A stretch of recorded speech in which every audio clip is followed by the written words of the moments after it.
Hello, I'm Maria Hall Brown, and this is LA Currents, the Port of LA, fondly known as America's port, the busiest in North America and one of the busiest in the world. I am delighted to be joined today by the Executive Director, Gene Seroka. Thank you so much for being here, Gene. Oh, Maria, it's great to be in studio. Oh, good. Since 2014, that's 10 years of leading the port, so many changes that you have seen, so much growth. How does it feel to be part of that legacy for the last 10 years? I'm the luckiest guy. Run to work every day. We've got so much to do. And yet, when we look back over the past decade, we've done so much.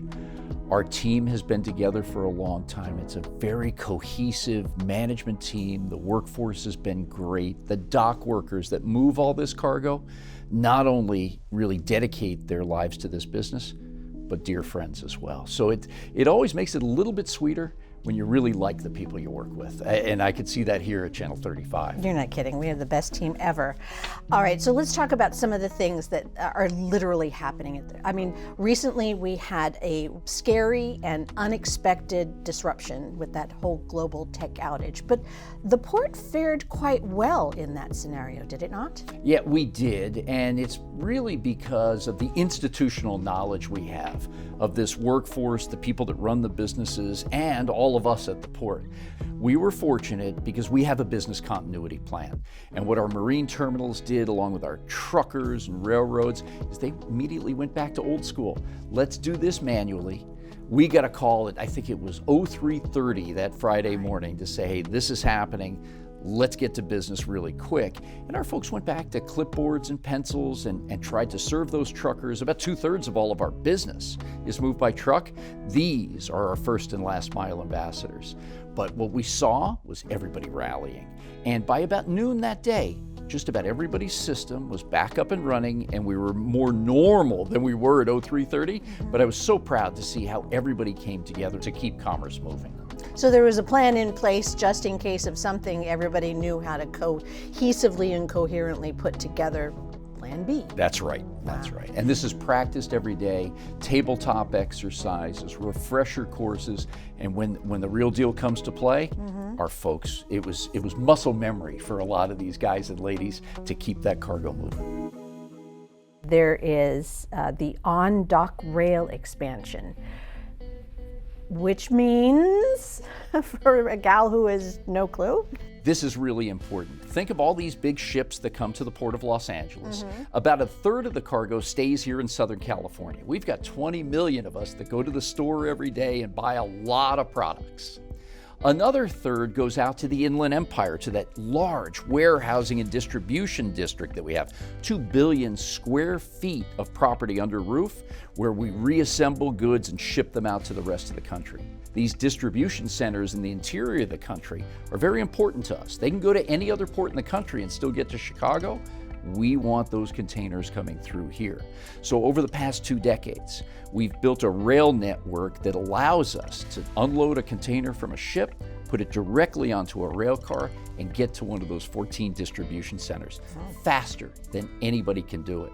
More recently, we've built 6 miles of new rail track on our causeway in the Port of Los Angeles, 5 new rail sidings, a bridge, and a gateway now, which expands the opportunity for us to handle even more rail cargo to the interior of the country. Truly a game changer in our industry. There's a project to fix and repair and to solidify the Vincent Thomas Bridge. It's such a critical route from A to B, but fixing it's going to be a little bit tough. I mean, Council Member McCosker has actually nicknamed it Harborgeddon. How do you think this is going to play out? Because it's imperative, but it's also a little bit of a breath holder. In the port business, we have terminology like other agencies, safety first. It will need to be resurfaced, the Vincent Thomas Bridge. And that means closure, partial closure. People are going to have to take different routes to work and school, and it's going to be painful for most of us, myself included, because we're going to have to take different paths to do our work every day. But getting this bridge back to a state of great repair and making sure that the citizens of Los Angeles and our visitors have safe passage is job number 1 for us. Where is the port when it comes to environmental issues? This is work that has to happen every day, and that's what we believe on the environmental side of our business. Along with our neighbors at the Port of Long Beach, back in 2006, we put in the first ever Clean Air Action Plan to reduce emissions while growing cargo and jobs. To this point, we've cut diesel pollution 90%. Now, to get after that last 10 percentage points, we have an aspiration to be the first ever zero-emission port complex in Long Beach and Los Angeles. We're working very closely with the Los Angeles Department of Water and Power to bring in as much electricity as we need to go to this battery electric environment. So to try to migrate from fossil fuels to zero and renewable technologies is the goal at hand. We're the only port complex in the world to have on paper date-specific goals of 2030 for port operations and 2035 for heavy-duty truck movement to become zero emissions, the only in the world. But we can't do it alone. We need the best and the brightest engineers and scientists. We need private sector investment. And right now, with the U.S. Environmental Protection Agency, we have nearly a $500 million application for funding in front of that agency. We hope to hear the answer from the evaluators in the fourth quarter of this year. And if we're right, we're going to be able to accelerate the investment in this clean technology and reduce pollution and health risk for our neighbors exponentially. There's also an opportunity for folks to enjoy the waterfront and what the port has to offer. What are some of the things that you're most proud of, that you're very happy that the port offers? 260,000 residents live in the 1-5 district of Councilman Tim McCosker. It's an awesome responsibility, but it's been so great to see what's happened.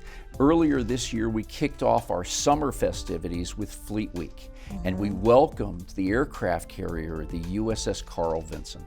We had so many folks coming down to take tours, and it lasted during the course of the Memorial Day holiday. Very thoughtful to remember those who came before us and offered the ultimate sacrifice for our freedom, and to celebrate with enlisted men and women today, to share how much we care about them was just inspiring.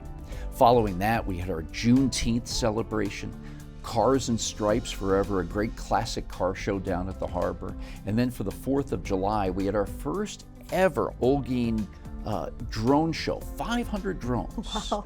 which is much more environmentally friendly than fireworks. We took a chance because fireworks are a passion of many of us in Los Angeles, but 500 drones and a light show that just lit up the southern Los Angeles skies. Tremendous event. Earlier this year, during Lunar New Year's celebration, opening up the Wilmington Waterfront Promenade. That $77 million project brings our community closer to the waterfront in Wilmington, and now today, that enclave of Wilmington has received more investment from the Port of Los Angeles than any other in the Harbor District. It truly has been a fantastic summer so far, and more to come for the balance of the year. I have learned an enormous amount, and I am really engaged by what you are doing down there. So if I am not alone in my feelings, how can people find out what's happening? You can look on our website at lawaterfront.org to see more about all these amazing activities and waterfront development we have. And also go to the portoflosangeles.org to see all the fresh statistics about how much cargo is coming through, the jobs we're creating. And there's also great content that's on that, from press conferences that we do monthly to active engagements with community members, thought leaders, and folks from our neighborhoods talking about what the port means to them. So there's a lot out there for our viewers to see. And again, a big thanks to Channel 35. Every 2 weeks at our board meetings, the staff is down there so we can broadcast all the happenings of the Port of LA to the citizens of Los Angeles. We're forever grateful for the work that you do. Thank you so much, Gene. It's been wonderful chatting with you. Great to see you again, Maria. Thank you. Thank you. And that's a wrap on this LA Currents.